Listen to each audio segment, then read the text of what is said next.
Hello. Good morning, good afternoon, good evening. I hope all of you are doing well. I hope everything is all right with us all. Yes, everything is all right. Even if there's a challenge, it is part of life. We are grateful of life. Greetings to you all, the lovers, haters equally. I hope all of us are doing well. Whoever has any challenge, it's just a matter of time. Things will be fine with us. Mother Universe will put things in order. I welcome you once again. Today is another day as we continue with the religious expose, one of the Abrahamic, the so-called Abrahamic religion that we are exposing. The religion you don't know anything about. The religion you don't have a clue about at all. You only see Ghanaian Muslims, but you don't know Islam. There's a difference between the two. There's a difference between a Muslim, and there's a difference between a Muslim and the religion itself. And again, there is also a difference between Muslims of one country to the other. Yes, the Muslim in Afghanistan is different from Ghanaian Muslim. You know why? It is because here in Ghana, here there are things that are not making the Muslims to really do or practice the religion or practice some of the aspect of the religion the way they want, because the surrounding, the environment is not permitting. The constitution, the law of the country is not permitting. So Muslims vary. Trust me, Muslims vary. When Muslims are minority in a country, Islamic religion is peace. When they are 50-50 with the native of a country, Islam is no more peace. Islam is join it by force. When they become majority, then the rest of the people in the country or in the town becomes their slaves. That is the reality. Islamic history has confirmed this more than once. Thank you and welcome once again. You see, when we tell you that those religious people are hypocrites, you don't believe us. Listen, Sudan is burning. Sudan is burning beyond comprehension. Sudan is in a mess. Sudan is really in a mess. Some people or Islamists are doing ethnic cleansing in Sudan. Do you know what it means? They are doing ethnic cleansing, meaning there are some particular group of people that some people want to wipe them away from the earth of Sudan. Yes. Now, the hypocrite Muslims of this country are mute. They shut their mouth. They are not saying anything. We were here when they were making noise, free Palestine, free Palestine, free Palestine. Nobody is talking about Sudan. Yes, because they are blacks, because they are part of African continent. So nobody cares about that. You care about Palestinians who are white-skinned people, but you don't care about the Sudanese. Hypocrites. Your hypocrisy is more than anything. Religious people are hypocrites, especially Islam. I don't want to waste much of your time. You saw our previous video concerning the details of Muhammad running away or fleeing from Makkah to Yathrib. You saw the details of Quran chapter number 8 verse 30, where it was talking about three options that the people of Makkah opted, according to the Quran, opted to free themselves or to get rid of Muhammad, the fictional character. The first option has been spoken about. The Quran, the verse in Quran chapter 8 verse 30 brought three options: to ground him, to exile him, and to murder him. Yes, this is the three. And then we started with the details and we spoke about the first option, which is the grounding, putting him in chains and put him in a room and lock him up, the way they used to do with most of their musicians and most of their poets. Come with me as I take you to the next option, or the two remaining options. The fire-breathing entity is here. Yes, when the realities of life are uncovered, change is a must. This is African prophet, the descendant of Thoth, the record keeper. Yes, we got the all the records of the so-called gods. We have their records. We know who they are and we know what they are doing. There's a lot for you coming. Now, when they spoke about, when some people suggested of the grounding and putting him in chains, the old man from Najd, who is known as Diabolus, Satan, Shaitan, who came in human body, in human flesh, in a human image, rejected that opinion. And he says that one is not going to work. So they should bring another opinion. Come with me in the same book, the second oldest Sirah book, Ibn Hisham, volume 2, page 79, page 79. Now, this is what, and then he says, قال الشيخ النجدي, the old man from Najd, who was Diabolus, who is Diabolus, Satan or Shaitan, says grounding him and putting him in chains will not help anything. And then ثم قال قائل منهم, and another person brought the second option, and the option was that نخرجه من بين أظهرنا فننفيه من بلادنا. Let us exile him, let us banish him out of our midst, let us sack him, let us banish him out of our midst. This is the second option, just like the way the verse, Quran chapter 8 verse 30 stated. Let us take him out, let us sack him, let us exile him, let us banish him min bayni adhurina, among us. He should leave us, he should go. فَنَنْفِيهِ مِنْ بِلَادِنَا, so that we will banish him from our country or our town. فَإِذَا أُخْرِجَ عَنَّا, if we sack him, if we banish him, فَوَاللَّهِ, I swear by Allah, this person speaking is not a Muslim. He's swearing by Allah. We've encountered so many type of this, so many issues where these people that are not Muslims are swearing by Allah. So you see, Allah is Arabian deity. Allah is Arabian deity. You see, if non-Muslim who is worshipping idols, an Arab who is worshipping idols will be swearing with Allah, and Muhammad will also say he is speaking from, he is a mouthpiece of Allah, he was sent by Allah, then trust me, what is Allah? Allah is Arabian deity. That is all. Because what was the perception of the Arabians who are not Muslims swearing by Allah? What was their belief? You see, all the stories are cooked, embellished. They are not real stories. The real stories will be given to you as we are coming up with another episode, which is the hidden secret of Islam. We are coming up with that episode. It is ready, and it is about to hit your screen shortly, and you will hear things, you will be surprised. You will be surprised. So now, let's proceed. Now, he says, فَوَاللَّهِ, I swear by Allah, مَا نُبَالِي أَيْنَ ذَهَبَ وَلَا حَيْثُ وَقَعَ. If we banish him, wherever he goes, we don't care. Wherever he goes, we do not care. وَلَا حَيْثُ وَقَعَ إِذَا غَابَ عَنَّا. We don't care where he's going to go. We don't care who is going to help him. We don't care who will welcome him. It's not our case. We don't care. What we need to do is make sure it's no more among us. Okay?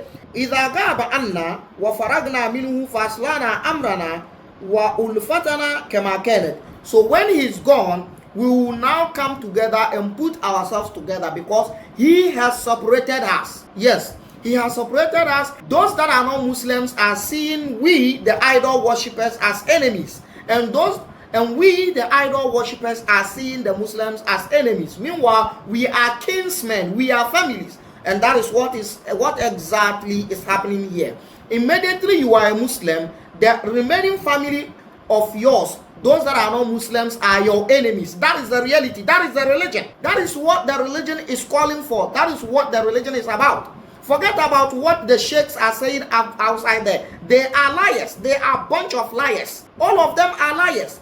You see, when Islam is in the weaker position, they say sweet things. When they got power, their real color, their true color comes out. Yes, even with themselves, that is what they do.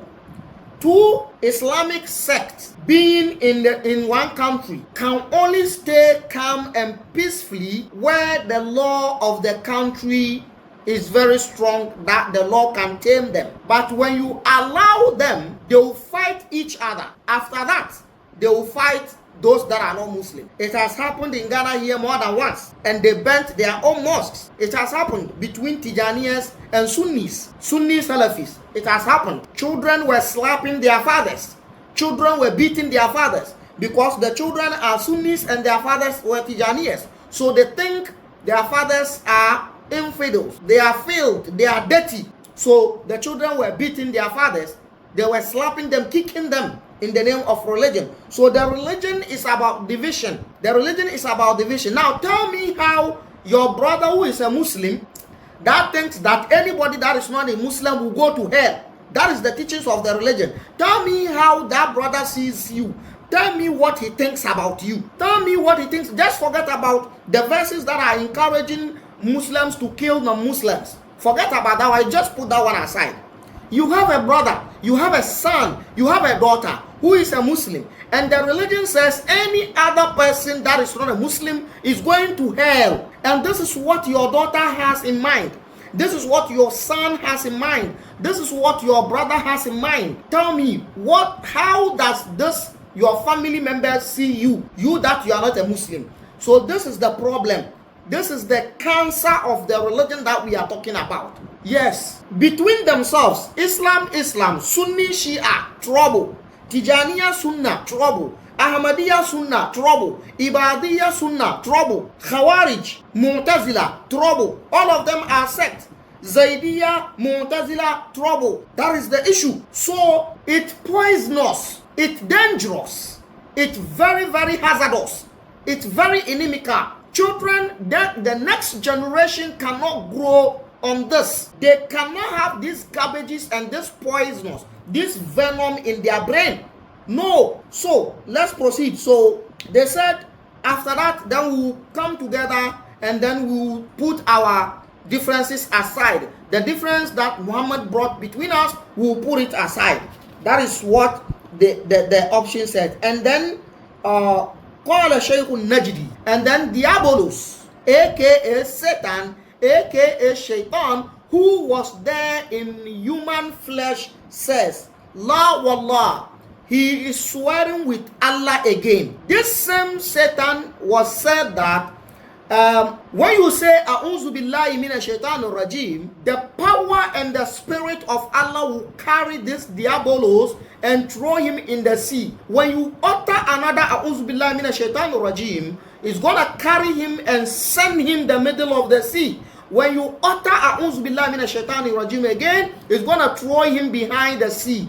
And imagine millions of Muslims saying A'udhu billahi minash shaitanir rajim, and this Diabolus, aka Shaitan, aka Satan, is still alive and kicking. Yes, indeed, if Diabolus, Satan, or Shaitan, or Iblis exist, then trust me, Iblis is more powerful than Allah. Iblis is more powerful than the God of the Abrahamic religion. He's more powerful. Besides, you see, religious people are so clueless.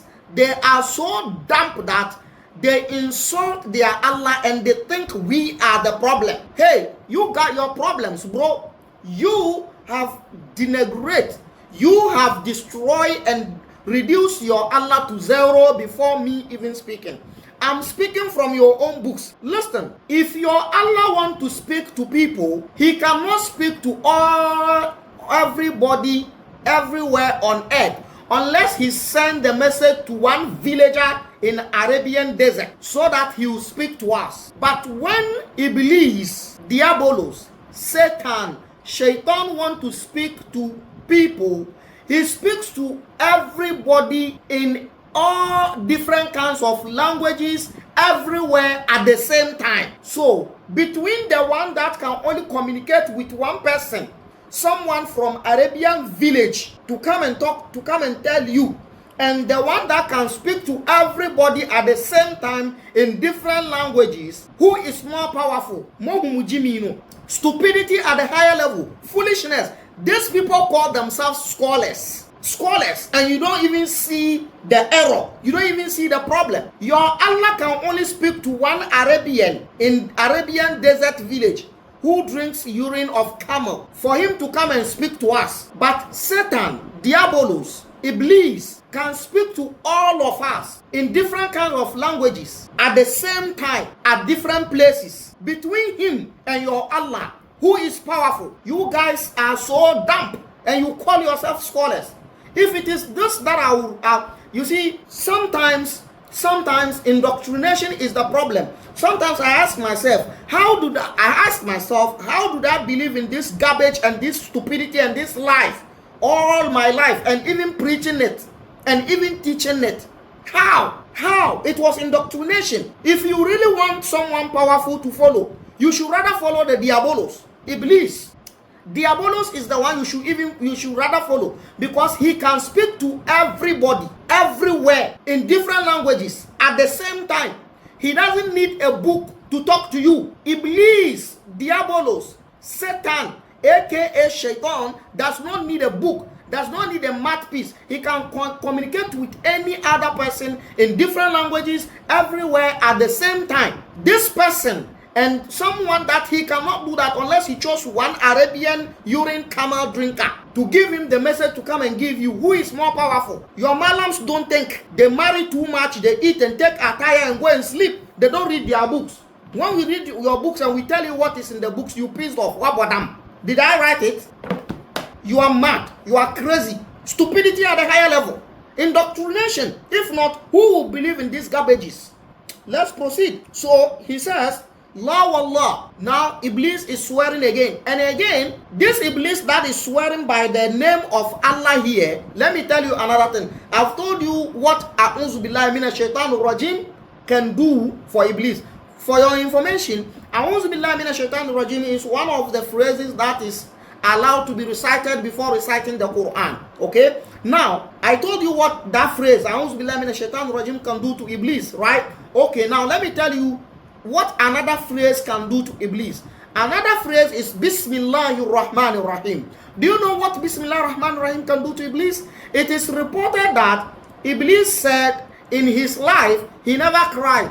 He only cried 3 times in his life. Iblis, Diabolos, aka Satan, has cried 3 times in his life. It is reported in books. Ibn Hisham, Ibn Kathir brought it in Asiratun Nabawiyah.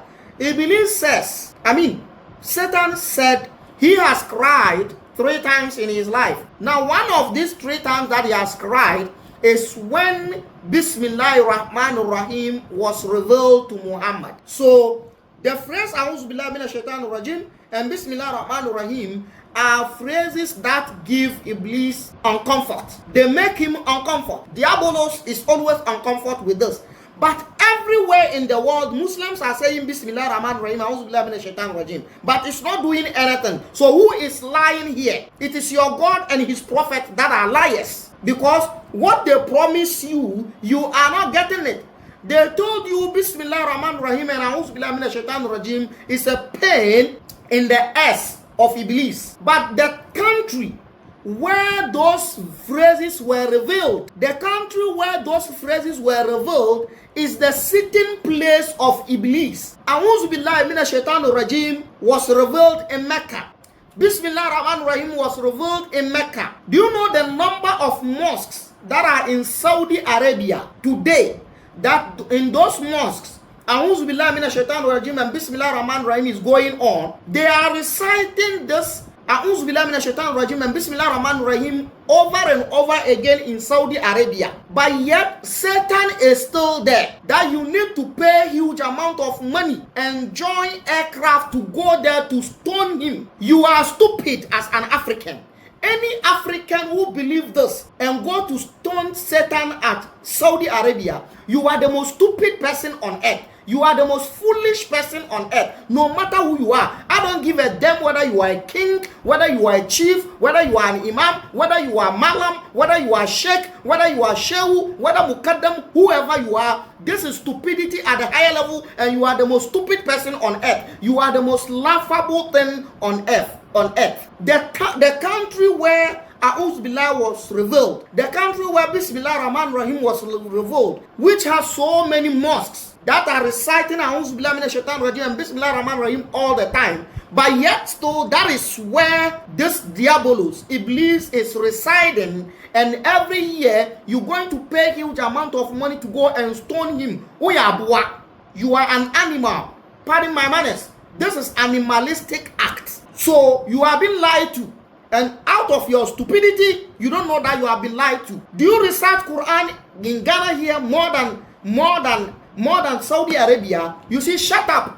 Nobody knows how to recite Quran here. You see, we know you people. We know you guys. We know you all, those malams outside there. We know you. We were with you guys. Your Quranic recitation is not good. Your Quranic recitation is no Quran. Your Fatiha is not good. Your Bismillah is not good. Your everything is not good. And you have some appointed chapters that you read because you mastered those ones. If we were to put you guys on screen right now and give you Quran and have patience for you to be reading chapter from one chapter after the other, you will fumble. You will fumble. You don't know the Quran. You don't know how to recite. Shut up. You don't know how to recite it. You are not good. All your malams and imams, they are not good in it. Those that are doing well a little bit are the Sunnis. The Sunnis, they rattle the Quran like song.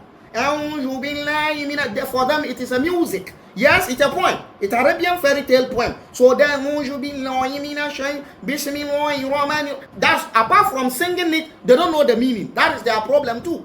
Apart from the Sunnis who waste their time to read the Quran properly, the remaining sects are not good in the Quran. Trust me. No Shia Malam is good in Quranic recitation in Ghana here. I dare them. No Tijaniya Malam who is good in recitation, Quranic recitation in Ghana here. No one. You don't have time for this, so you don't learn. We are with you. We saw you people. When we go to do this gathering of Quranic recitation, we hear tongues. You hear tongues. The pronunciation of the letters, it's a problem. Not to talk of the laws governing the recitation, what they call tajweed. The words, the right pronunciation of the letters is a problem. Not to talk of the rules and regulation governing it, which is known as tajweed. They don't know it, especially my Tijaniya people. My Tijaniya people, especially the youth, they don't know Quranic recitation. Their own is holding long prayer beads, wearing big dresses. When it is Maulidi, they will go and dance Rabbuna Allah ya Allah, Rabbuna Allah ya Allah, Rabbuna Allah ya Allah, and hit their chest and eat jollof rice and go home. You don't know anything. You don't know anything. So when we read those things and bring it out, you pissed off. You don't know it. Let's proceed. So the Iblis, Diabolos, is swearing by Allah again. Okay, it's Allah. He says no. And Diabolos said, no. Exiling him is not a good idea. Exiling Muhammad, banishing him is not a good idea. Alam taraw husna hadithihi wa halawata mantiqihi. Can't you see that he's good in talking? He knows how to talk. He got sweet mouth. The dude can talk. Okay? Wa galabatahu ala qulubi rijal bima yati bihi. And how he's good to convince people. He's good in convincing people. He's good in listening to people. So exiling him or banishing him is never a good idea. And Diabolos swear again. Wallah. Satan swearing with Allah. Iblis swearing with Allah. He said, Wallah, I swear by Allah. Law fa'altum dhalika. If you banish him, ma amantum an yahulla ala hayyin min al-Arab. He will just go and join one of the Arab clans. Fagalaba alayhim. And he will sweet-mat them. He will convince them bikawlihi wa hadithihi with all his words. Hatta yutabi'uhu alayhi. And then all of the clan will follow him. Thumma yasiru bihim ilaykum.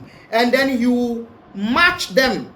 He will create militant out of them and march them hatta yata'akum fi biladikum. And then he will come and use those clans and fight you and crush you or step upon you. Fayakhudha amrakum min aydikum, and he will seize the power from your hand and you fall under his control. This is Satan. It seems like Satan even knows Muhammad more than any other person. Diabolos know Muhammad more than any other person. Okay. After that, he will manipulate you the way he wants. Think of a different thing, not this one. think of a different thing, not this one. For this option is never a good thing. This suggestion is not right. So Diabolos always find a leakage in whatever idea they brought. Now we've seen the two options. First one, the exiling. The first one is the grounding, the chaining, and the second one is to banish. Now come with me as I take you to the last one. Now, Fakar Abu Jahl bin Hisham. Abu Jahl bin Hisham, this is one of the uncles of Muhammad. He says, Wallahi, he is not a Muslim. He is enemy of Muhammad according to the books, but he's also swearing with Allah. So, I mean, inconsistency, lies, fairy tales. Because of this, you want to kill people. Because of this, you are casting people to hell. This nonsense, this foolishness, you must be crazy. Now, Abu Jahl says, Wallah, he says, I swear by Allah, inna li fihi la ra'yan ma arakum waqatum alayhi ba'd. I am thinking of something that none of you has mentioned, or what I'm thinking of has never occurred to any of you yet. And they said, Wama huwa ya Abul Hakam. What is that? The Abul Hakam is the nickname of Abu Jahl. Actually, that is the nickname everybody knows him with in Mecca. It was Muhammad and Muslims that named him Abu Jahl. That is a story for another day. Okay, now, Qala. He says, Ara an nakhuza min kulli kabilatin shaban fatan jalidan nasiban wasitan fina. He says, I'm thinking that we should pick from each clan of Mecca a strong, skillful young man. ثم نؤتي كل فتى منهم سيفا صارما. And then we will give each and every young man sayfan sariman, a sharp sword. ثم يعمدوا إليه. Then they will go to Muhammad فيضربوه بها ضربة رجل واحد. Then they will smash him, or they will cut him, or they will kill him with the sword at once. فيقتلوه. Then they will kill him. فنستريه منه. With that, we will all be okay. We will be safe from him. فإنهم إذا فعلوا ذلك, if they are able to do that, تفرق دمه في القبائل جميعا. His blood will be on the hands of each clan that we chose the youth from. Now the reason for Abu Hakam to say this was that when you kill someone according to their law, when another man kills another man without battle, without fighting, they have something they call diya. You pay a ransom. The people will charge ransom for you to pay, or the murdered family will come together and attack the family of the one that killed their kinsman, right? So Abu Hakam is thinking that if they do that, the clans, the Banu Hashim, the clan of Muhammad, cannot go after each clan trying to fight them. So what will they do? Falam yaqdiru Banu Abdul Manaf. Banu Abdul Manaf is the head of the clan of Muhammad. Ala harbi qawmihim jami'an. They cannot go to fight all the clans that we chose the young men from. Okay? Faradu minna bil aql faqalnahu lahum. And then they will agree to reason with us. So they will sit down and maybe they will pay ransom to the family of Muhammad. Because the family of Muhammad, the head of family of Muhammad, Abdul Manaf, they cannot gather themselves and fight against all the clans that the young men were coming from. They can't do that. Okay? Qala. Then he says, Yakulu Shaykh al-Najdi. And then the Shaykh al-Najdi, the Diabolos, the Satan, the Shaitan in human flesh, said, Al-Qawlu ma qala al-Rajul. This is the right option. This is the best suggestion. Hadha right. This is perfect idea. La ara ghayrahu. Me myself, Diabolos, aka Satan, aka Shaitan, I don't see different. I second this idea. I agree with it. فَتَفَرَّقَ الْقَوْمُ عَلَى ذَلِكَ. And then the people agreed upon that, and then they call it a day, وَهُمْ مَجْمُعُونَ لَهُ. And they came together that this is what they're going to do. This is how they are going to do it. They're going to gather the people. They're going to call each clan. They're going to pick young men from each clan so that they will go and attack Muhammad with a sword, and then they will kill him, and his blood will be in the hands of those clans. And Banu Abdul Manaf, the head of the clan of Banu Hashim, the family of Muhammad, they cannot go after those clans, fighting them one after the other. They can't do that. So they will come into conclusion to reason with them, to sit down and reason with them and see what to do. At the end of the day, they will ask for ransom. This is what they agreed upon. So 3 options that the Quran has stated is mentioned here. Now, this is the issue. Now, this thing that we read here to you is here. Here it is in page 79. In this one, when you pick this one, it is also there.